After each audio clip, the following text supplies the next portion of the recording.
expressing their opposition to this conflict, in spite of the repression. This is necessary to break the logic of hatred in which Vladimir Putin wants to imprison both Ukrainians and Russians. Thank you very much.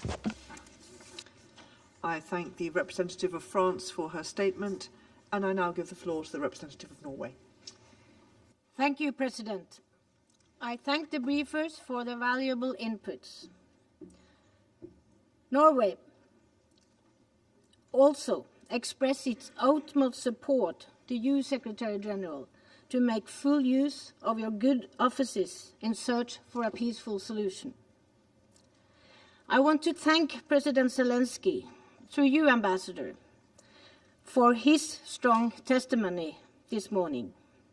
and for the heroic fight the President, the Ukrainian government, and the Ukrainian people are engaged in for your country and for the peace and freedom of us all. We are with you and we support you. As we heard from President Zelensky and have seen this weekend, the need for peace could not be more urgent. For more than 40 days and nights, attacks from Russia have continued to batter the Ukrainian people and their cities, causing death and destruction. And the suffering is escalating. We too are appalled by the reports coming out of the areas around Kyiv and other regions. We are deeply shocked by the atrocities committed against civilians in places that has been held by the Russian forces, including Berkshire. The images are distressing: dead bodies on the roads and in mass graves, homes, schools, hospitals, and other civilian infrastructure destroyed and reportedly left behind. President, Russia is desperate to hide the truth about the war, but atrocities must be investigated and those responsible must be brought to justice. In this respect, we welcome the establishment by the Human Rights Council of a Commission of Inquiry on Ukraine to investigate all alleged violations of international humanitarian law and human rights law. And we also welcome that the ICC has opened an investigation into the situation in Ukraine. We urge Russia and everyone holding evidence to fully cooperate with these investigations. We cannot allow there to be impunity for war crimes being committed in Ukraine. The world is watching. President, Russia's unprovoked and illegal war against Ukraine, a free and sovereign country, is also an attack on democratic values and on freedom. It is a blatant violation of international law and the very principles of the UN Charter. And as the Secretary General underlined this morning, this Council has a responsibility. We must do everything in our power to end the war and to mitigate its impact. Let me repeat the message by the Norwegian Prime Minister Støre gave to President Putin when they spoke on Thursday. He urged him to cease the hostilities and emphasized that Russia must ensure rapid, safe, and unimpeded humanitarian access to the civilian population, particularly in Mariupol. He stressed also the need to find a negotiated solution to end the war. President, the suffering is widespread. Russia's war is causing the largest humanitarian crisis in Europe since the Second World War. A quarter of the Ukrainian population has now been displaced, and cluster munition will continue to maim and kill long after the conflict has ended. The reconstruction, when it comes, will take years. Ukraine has been set back decades in its economic development, and the consequences of this war will be felt by generations of Ukrainians. Russia's war is also being felt globally, exacerbating other humanitarian crises and causing a serious negative effect on the agricultural sector with a global rise in food insecurity and increased prices of fuel and fertilizers. President, before concluding, let me be very clear. Russia must abide by international law. It must comply with the order of the International Court of Justice to immediately suspend this military operation and to withdraw its troops from Ukraine. The killing and destruction must end. Russia must stop its illegal war. Thank you. The representative of Norway for her statement, and I now give the floor to the representative of Ghana. Thank you very much, Madam President. I congratulate the UAE for its successful presidency in the preceding month and wish you and the UK delegation the very best for this month. Let me begin by thanking the Secretary General for his statement to the Council and welcoming the briefings of USG Rosemary DiCarlo and USG and Emergency Relief Coordinator Martin Griffiths on the prevailing situation in Ukraine and the coordinated humanitarian response of the United Nations agencies in the face of difficult operational challenges on the ground. I also welcome the virtual participation in this meeting of the President of Ukraine, His Excellency, Mr. Volodymyr Zelensky. My delegation has taken careful note of the Ukrainian President's remarks, noted his country's steadfast commitment to peace, and encouraged the path of dialogue and diplomacy in finding a settlement of this needless war. Madam President, the prolongation of the war in Ukraine continues to be a situation of deep concern for Ghana. We are particularly disturbed by the increasing humanitarian cost arising from the unjustified aggression by the Russian Federation against Ukraine. We have observed with pain the unbridled bombardment of civilian-populated areas as well as civilian and other critical infrastructure without regard to the customary norms of international law and the principles of international humanitarian law relating to armed conflict. Ghana is gravely concerned by the reports of alleged gross violations of international humanitarian law and international criminal law since the onset of the invasion, including emerging reports and images of human rights violations and the killings of civilians in Mariupol, Chernihiv, Kharkiv, and areas on the outskirts of Kyiv, such as Bucha. We support the call by the Secretary General for an independent, impartial, and thorough investigations to establish the facts, gather the evidence, and to hold all perpetrators of such atrocious crimes accountable for their actions. The killing of children, the aged, medical personnel, humanitarian workers, and journalists are deplorable, and we condemn all such acts unreservedly. We urge restraint on all sides and re-emphasize the urgency of an unconditional cessation of hostilities nationwide to enable the evacuation and safe passage of civilians and facilitate the delivery of life-saving aid to the people in the cities that remain under siege. Humanitarian agencies require unobstructed access to reach people in need of food, water, and medicine and other critical supplies, and all parties must guarantee such access. The ravages of both the global COVID-19 pandemic and the situation in Ukraine demonstrates the interconnectedness and interdependence of states and reinforce the need for a unified international response in support of the path of dialogue and diplomacy. Madam President, we have followed closely the direct negotiations between the conflicting parties and note the progress made in the fourth round of consultations which took place in Istanbul on 29th of March 2022. To sustain the negotiations, we urge a restraint in the ongoing hostilities and a follow-through of the express commitments to resolve the security concerns of the parties. In furtherance of the efforts of the parties, the Council must at this time focus attention on supporting confidence-building measures that facilitate a negotiated settlement of the immediate conflict and the wider question of European security on the basis of international law and other internationally agreed frameworks. The convergence of the parties and the international community on these matters would be the only way to end the tensions, bridge the differences between the parties, and forge a unified position on the situation in Ukraine. I thank you for your kind attention. I thank the representative of Ghana for his statement, and I now give the floor to the representative of the United Arab Emirates. Thank you, Madam President, and I'd like to join others in congratulating you and your team for assuming the presidency and wishing you a productive month. I'd also like to thank the Secretary General, the Under-Secretary General for Political and Peacebuilding Affairs, and the Under-Secretary General for Humanitarian Affairs and the Emergency Relief Coordinator for their helpful briefings. We also thank President Zelensky for his address to this Council. We have once again heard in this Council deeply sobering and concerning reports from the ground, including from Martin Griffiths and Rosemary DiCarlo. And with every meeting, the Council is reminded of the rapidly deteriorating humanitarian situation on the ground in Ukraine. 1/4 of the country's population have fled their homes. And the rising death toll and the destruction of critical civilian infrastructure are a grim reflection of the tragic human cost of war. The images coming out of Bucha and other towns and cities are shocking.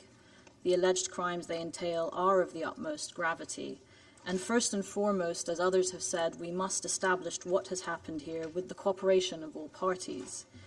It is imperative that we do not get caught up in a war of narratives in addition to the conflict that is ongoing. Indeed, we need to allow for the existing mechanisms to investigate the facts on the ground impartially so that justice for all victims can be served, and we acknowledge the Secretary-General's call for that independent investigation, as well as last week's appointment of the members of the Human Rights Council's Independent International Commission of Inquiry on Ukraine. As we enter the 6th week of conflict, we believe that an immediate cessation of hostilities throughout Ukraine is imperative to move towards a peaceful solution to the war in Ukraine. And we take note of efforts to reach a diplomatic resolution to the conflict, and we see the ongoing negotiations and several rounds of negotiations between Russia and Ukraine as a very positive development. We remain hopeful that these efforts at the negotiating table can urgently translate into de-escalation on the ground, and we urge others to support these efforts. We also welcome the readout from Mr. Griffiths on his meetings with senior Russian officials, as well as his upcoming meetings with Ukrainian officials. Establishing a viable humanitarian ceasefire could be a stepping stone for broader negotiations and eventually a sustainable peace. However, until a cessation of hostilities is achieved, the priority must be to work towards protecting and alleviating the suffering of civilians. And in addition to the points we made during the last Council meeting on Ukraine on 29th March, I want to focus here on 4 additional points for the Council's consideration. First, as others have done, we all need to continue to reaffirm the need for all parties to abide by their obligations under international humanitarian law, in particular the protection of civilians and the respect for the principles of distinction and proportionality that are paramount in conflict. Second, the difficulties in providing relief and humanitarian access need to be addressed immediately and can be addressed quickly. It's critical to find either local or broad-based agreements for security guarantees to allow for the safe provision of humanitarian assistance and for civilians to voluntarily evacuate safely. And these are initial confidence-building measures that can be developed down the line and should also be encouraged, including the proposals left by Mr. Griffiths with the government in Moscow. Third, as the ICRC has noted, false narratives and disinformation has the potential to cause real harm for humanitarian organizations on the ground. The use of digital technologies that amplify the spread of harmful information, including misinformation, disinformation, and hate speech, is a true challenge in conflict zones. And these phenomena are not new, but technology has greatly increased the scale and speed at which harmful information reaches target audiences online. And this is particularly concerning in crisis settings where information can influence the dynamics and behavior on the ground and can put communities and humanitarian responders at risk. Fourth, at a time of conflict, protecting civilians, of course, must be our top priority. However, we should not forget the impact that war has on a nation's cultural heritage and identity. We're concerned by UNESCO's recent reports on the dozens of cultural sites that have been damaged in Ukraine since the conflict began. We know from our experience in the Middle East that protection of cultural sites is critical to rebuilding peace. And in moments of violence and turmoil, cultural sites are essential cornerstones for collective memory and a foundation for future reconciliation. We therefore call on all parties to refrain from the unlawful destruction of cultural heritage and to think about what comes next after the war concludes for the people living there and how they go about building peace. Before I end, allow me to take a moment to reflect on what others have commented on, including the Secretary-General, and that is the devastating impact of the conflict on food security worldwide. And we're alarmed by these figures shared by the Secretary-General just now on how the war is affecting some of the most vulnerable communities around the world. 1.2 billion people in 47 developing countries are at risk due to rising food prices. And food shortages are aggravating situations already on this Council's agenda, and these shortages are felt in other settings where high prices of basic commodities can lead to further unrest and instability, not just in this part of the world, but around the globe. So we look forward to seeing the UN Global Crisis Response Group on Food, Energy and Finance address these issues and offer it our full support. And let us not forget that the effects of this war are hitting communities that are still reeling from the global COVID-19 pandemic.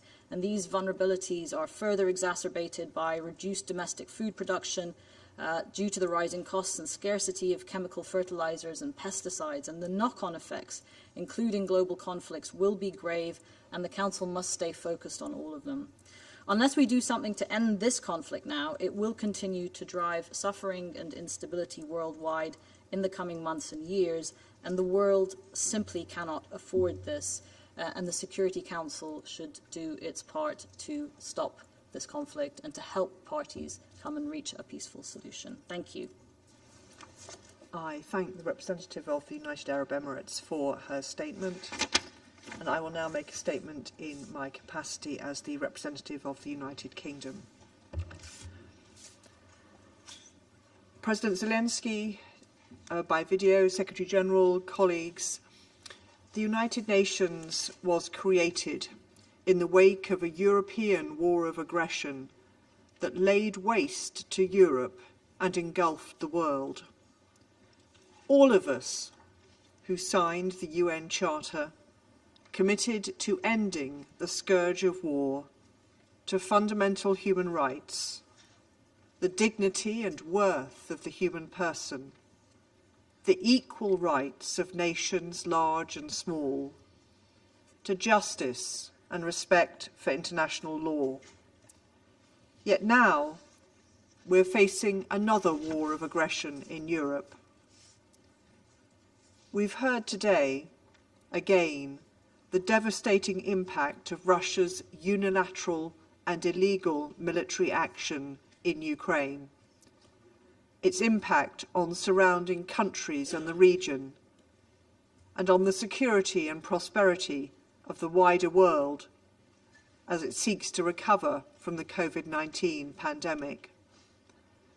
Thousands killed, millions displaced, cities razed to the ground, hospitals bombed, citizens cut off from food, water, and medicine,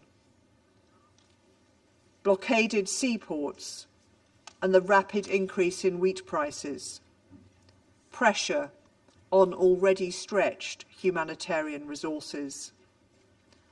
And now, as Russia is forced into retreat from areas around Kyiv, the brutality of the invasion is laid bare. We've all seen the horrific images from the towns of Bucha and Irpin, of civilians deliberately killed in areas from which Russian forces have recently withdrawn, and the video we saw earlier underlined that horror. These acts and other credible incidents must be investigated as war crimes, and the UK fully supports the work of the International Criminal Court and the work of the Ukrainian Prosecutor General and other national prosecutors. Colleagues, as we and so many others have said so many times, all of this could be stopped if the Russian Federation ended this war now. I resume my function as President of the Council. The representative of the Russian Federation has asked for the floor to make a further statement.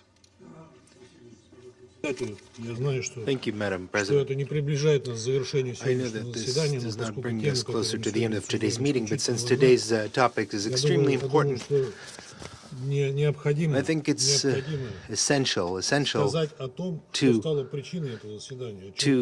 say a few words about what was the reason for this meeting, which we didn't have a chance to say yesterday because we were not given a chance to have a separate meeting of the Security Council on this topic. And unfortunately, yesterday's meeting, in any way possible, our Western colleagues tried to kind of sweep it under the carpet, and we have seen an example of how of the new rules-based order. The rules-based order. I would like to once again focus on the events in Bucha, which became the premise for conducting today's meeting and led to some far-reaching conclusions that many of you have already made.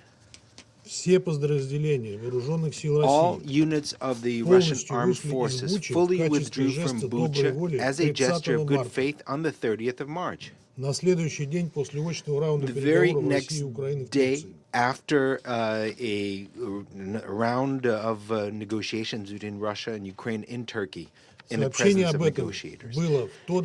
Now, a report about this was published that very same day on an official website of the Russian Defense Ministry. During the time that the town was under the control of the Russian armed forces, not a single civilian suffered from any kind of violence. People were able to move around freely around the town and use their cell phones. Furthermore, the towns of the Kiev Oblast the Russian army supplied 450 tons of humanitarian assistance to those cities. This was confirmed. Now, the towns, the Russian army did not prevent people from leaving the towns. All inhabitants could freely leave the towns toward the north. At the same time, the southern areas of Bucha, including residential areas, were shelled round the clock by Ukrainian forces from using heavy caliber weapons, tanks, and mortars. Already after the withdrawal of the Russian forces, the mayor of Bucha, Anatoly Fedoruk, in his video statement on the 31st of March, presented this as a heroic liberation of the city by the Ukrainian armed forces. Now, let's set aside its so-called liberation, and let's focus on the fact that he confirmed the fact on the 31st of March that there were no more Russian soldiers in the town on the 31st of March. Furthermore, the mayor did not mention any local inhabitants with their hands tied and having been shot. I mean, could you believe that the mayor would not have noticed on the streets as reported of 280 corpses? On the 1st of April, the deputy of the council, Yekaterina Ukraintseva, the deputy of council of Bucha, in a 2-minute video, warned several times the local residents that representatives of the Ukrainian security forces have entered the town and are conducting a mop-up operation. And she's asking everyone to be very careful. Now, on social media, you can also find an almost 8-minute video about the announced mop-up of Bucha by the Ukrainian National Police on the 2nd of April. On that video, there are no bodies of civilians on the streets. Furthermore, on that video, the National Guard of Ukraine also interviews local residents who didn't mention any corpses or mass shootings. On one of the Ukrainian news sites, there was also a warning posted on the upcoming mop-up of Bucha on the 2nd of April from a mop-up of Russian collaborators. Now that's been deleted, but users were able to save that video. Now, so-called testimony of crimes, or evidence of crimes by the Russian armed forces in Bucha appeared only on the 3rd of April, on the 4th day after the Russian forces left the town. Once again, without any evidence, based on the presumption of guilt, the Russian army is being accused of some kind of evil deeds. Of course, we could not notice how these Ukrainian videos were taken up by Western media and human rights organizations who claim to be impartial. Clear inconsistency between the Ukrainian version and the actual facts is clear. If the corpses действительно пролежали под открытым небом несколько дней, то на них, несомненно, были бы соответствующие проявления, хорошо известные специалистам по судебной медицине. Это наших западных коллег, похоже, совсем не смущает. Иначе бы Нью-Йорк Таймс не пошла еще дальше, утверждая, что трупы на улицах пролежали аж с 20 марта. Вы можете представить, в каком состоянии? What kind of state they would have been in? Кроме того, многие погибшие на распространенных украинцами кадрах имели на руках опознавательный знак, белую ленту. In the videos circulated by the Ukraine had white bands, armbands. Такую же, как надевали мирные жители после прихода российских These are armbands that were worn by civilians after the entry of the Russian armed forces. А на одном из выложенных украинскими радикалами в сеть видеороликов хорошо слышен призыв стрелять по всем, у кого нет синих ленточек на рукавах. Hear a call to shoot anyone who doesn't have blue arm bands. Это видео хода зачистки в Буче выложил в сеть один из лидеров так называемых территориальных батальонов, которым украинская власть бесконтрольно раздавала оружие. Кроме того, уже упомянутый мной депутат городского совета Бучи Катерина Украинцева в интервью Медузе, российскому новостному изданию «Медузе», призналась, что российские войска при ней людей не расстреливали.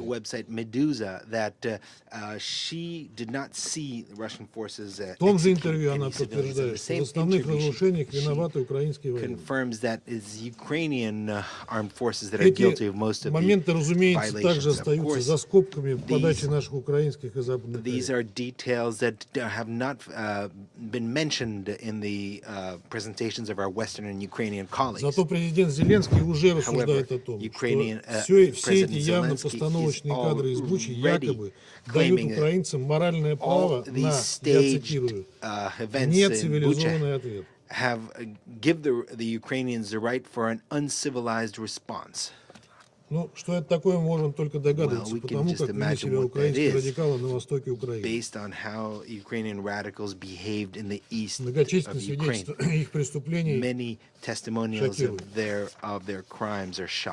К сожалению, похоже, на этом киевские специалисты по дезинформации и постановкам останавливаться не собираются. Как заявили в Министерстве обороны России, по подтвержденной информации, вечером 4 апреля в населенном пункте Мощун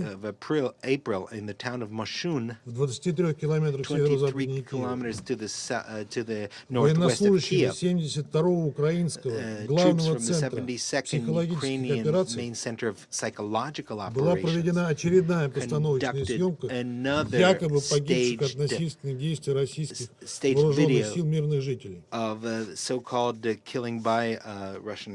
Для последующего распространения через западные СМИ. Подобные мероприятия украинскими спецслужбами были проведены также в Сумах и некоторых других городах.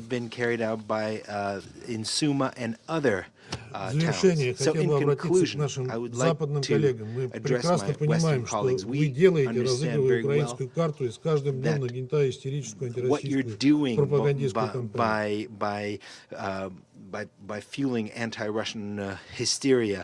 Поэтому мы предполагаем, что будут и дальше происходить новые мерзкие провокации по типу Бучи. Horrible provocations similar to the one in Bucha. Новые попытки очернить российских солдат, представить их садистами, убийцами и насильниками. Russian soldiers and to present them as murderers and rapists.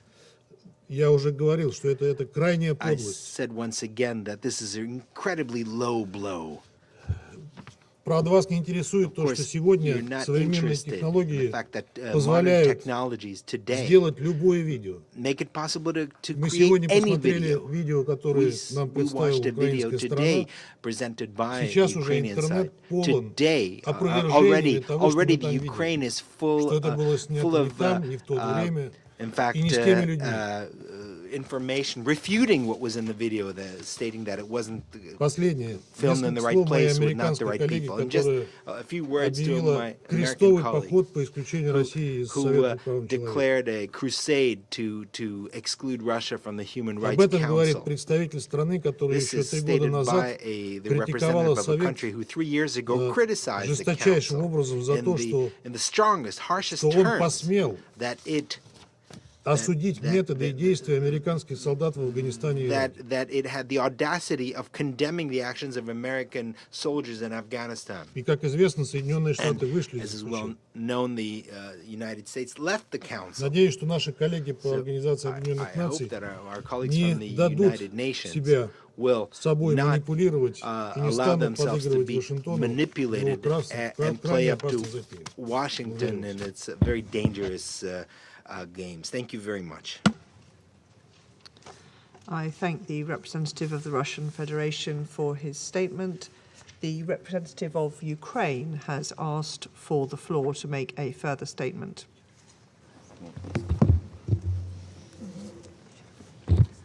Well, thank you, Madam President. Before I switch to English, I would say a couple of lines in Russian.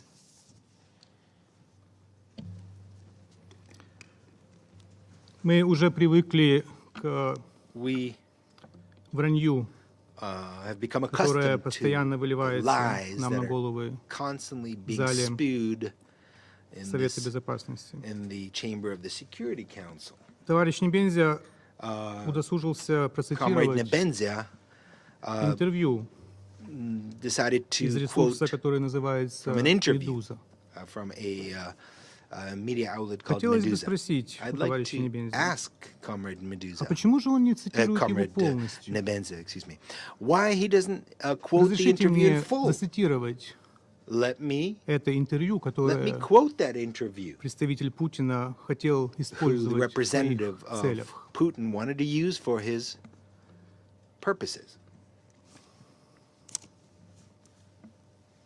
Я цитирую слова женщины, на которую он ссылался. Цитата. Бывало так, что российские солдаты передавали сухпайок в подвал, а потом кидали туда гранату. Вы же хотели процитировать это интервью. You wanted to quote that interview. Why didn't you quote the whole interview?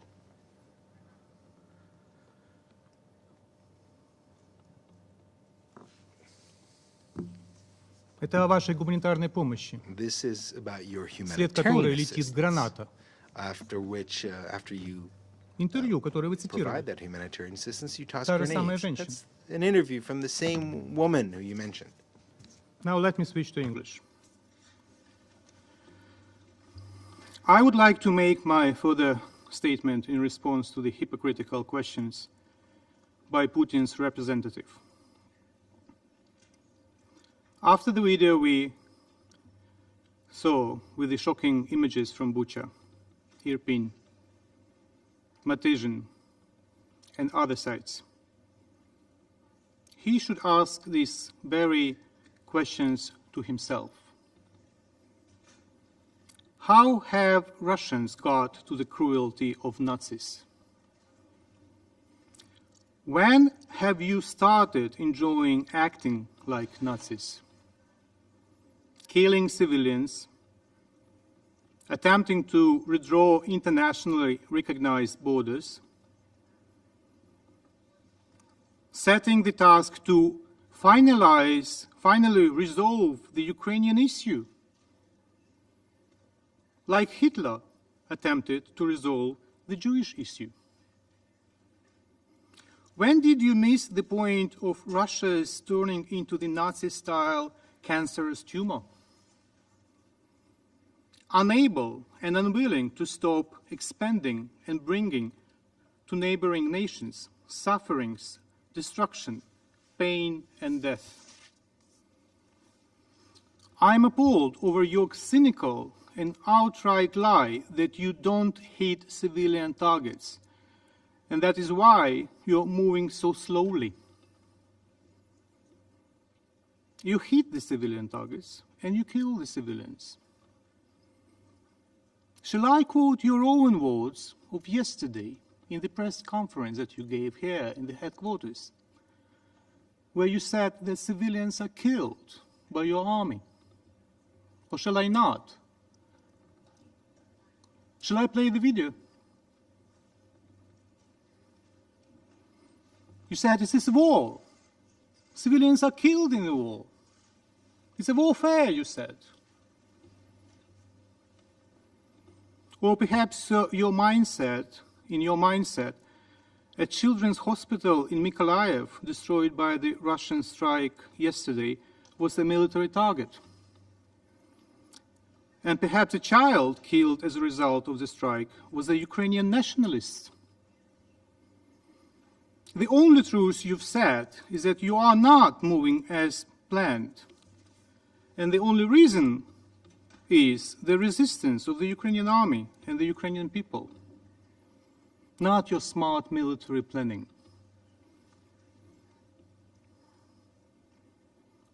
The Ukrainian people who realize quite clear what the Russian world in reality means. And we thank the international community for the solidarity with Ukraine. Ukraine will win in its territory, and the entire world will win, despite the threats that the criminal and the liar throws in the face just in the Security Council chamber. Finally,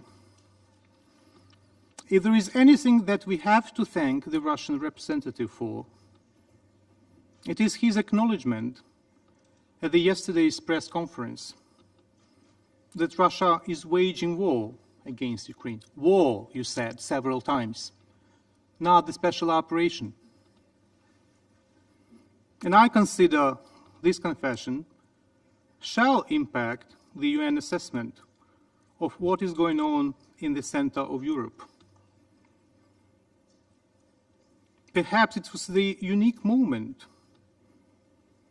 when we should believe what a fully accredited representative says in the United Nations. Hence, once again, a reminder to Putin's diplomats.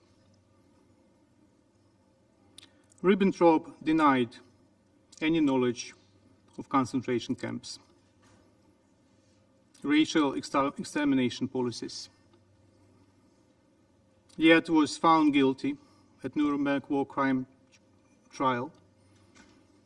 And we all know what happened to him on the 16th of October 1946. I thank you. I thank the representative of Ukraine for his statement.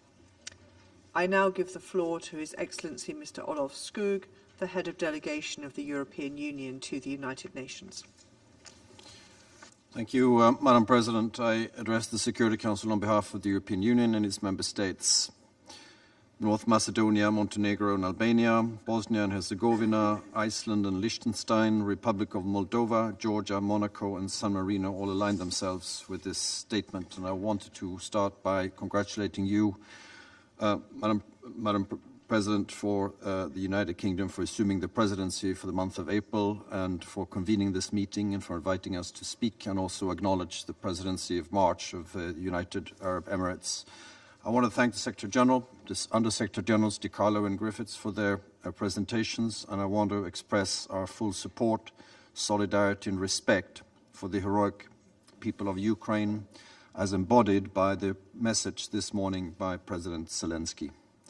Madam President, 41 days ago, Russia decided to wage a war of aggression against Ukraine in blatant violation of international law, the principles of the UN Charter and of the acquis of the OSCE, an affront to the rules-based order and to the global security and stability. And we have heard and seen again today the tremendous cost to the people of Ukraine.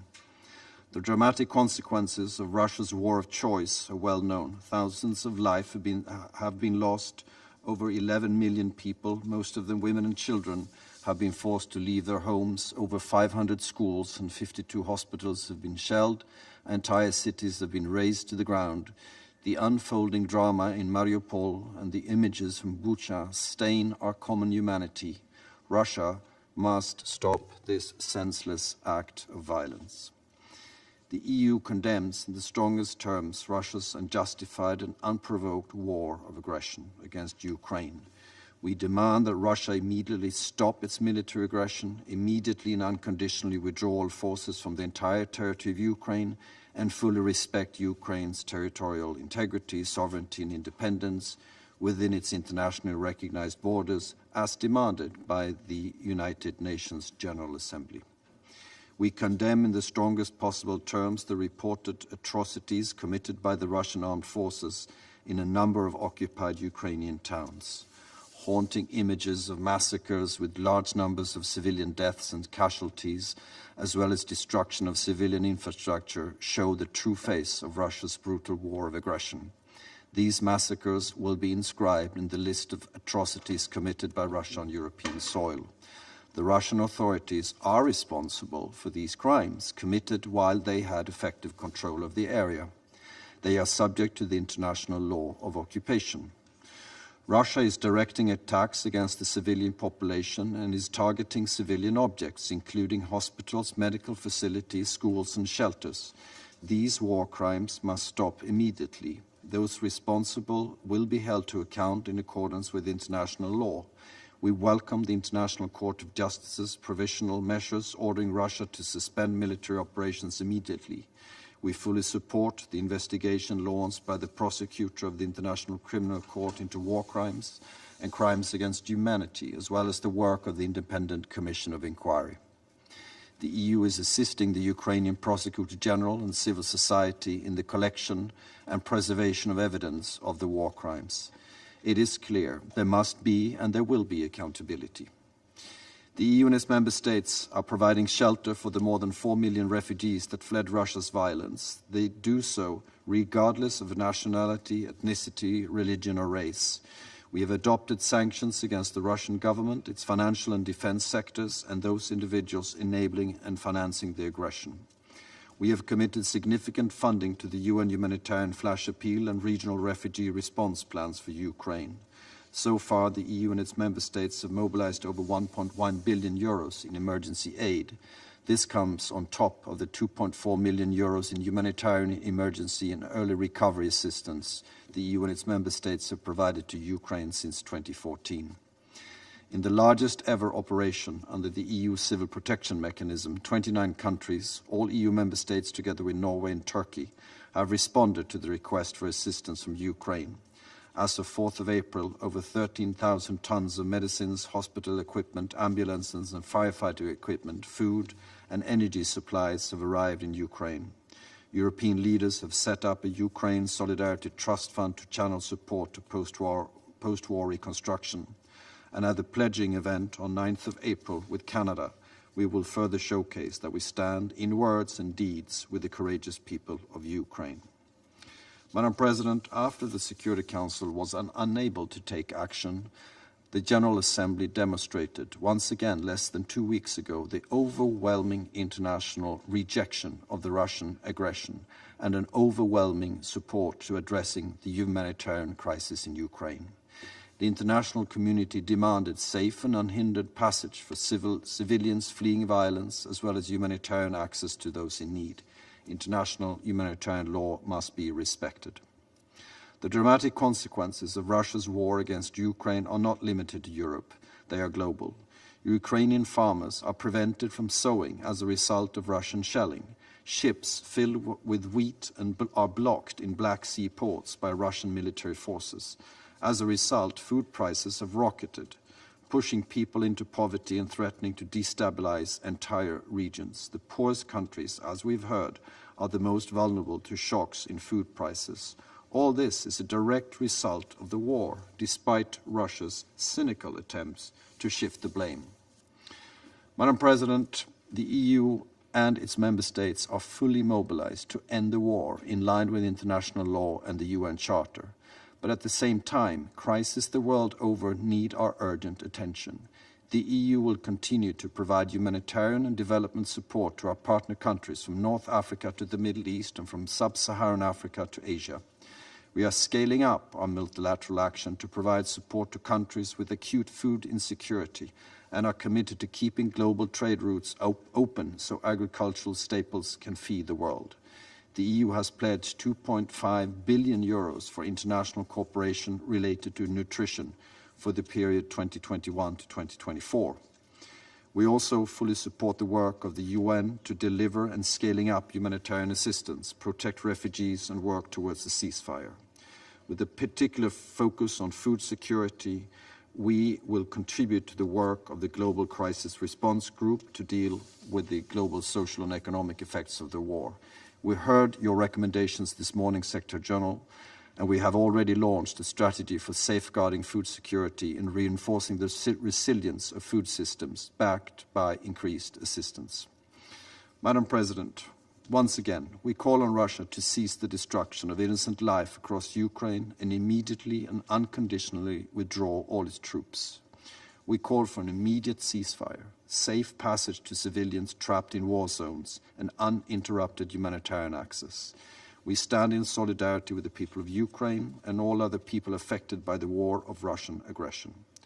We stand in support of Ukraine's sovereignty and territorial integrity, and we will continue to work diligently with the UN and our partners to end this aggression and address the humanitarian needs. I thank you, Madam President.